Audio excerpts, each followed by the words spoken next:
Достар, сәлем! Бүгін сіздерге өте оңай, тез және қолжетімді өнімдерден дайындалатын, дәмі керемет, ал өзі әдемі болып шығатын ерекше пирог рецептін ұсынамын. Видеоны соңына дейін қарап, менімен бірге дайындаңыздар.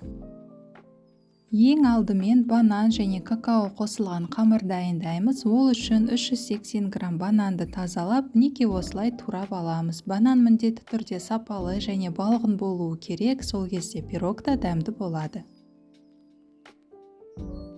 Енді осы туралған бананды блендермен еземіз.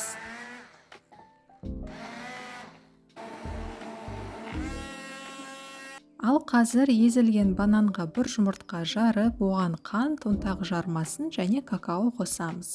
Және барлығын тағы да блендермен бір келкі болғанша араластырамыз. Және осы жерде айта кететін жайт, қантты әркім өзінің қалауынша көбірек немесе азырақ қосса болады. Егер пирогтың тәтті болғанын ұнатсаңыздар, онда көбірек, керісінше болса, онда азырақ қосамыз. Мінекей достар, осымен бірінші қамыр дайын. Соңында міндетті түрде қантын тексеріп, дәмін көруді ұмытпаңыздар.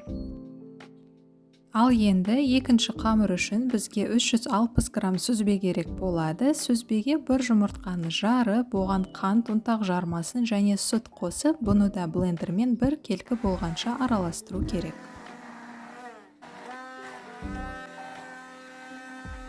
Мінекей достар, сүзбелі қамыр да осымен дайын.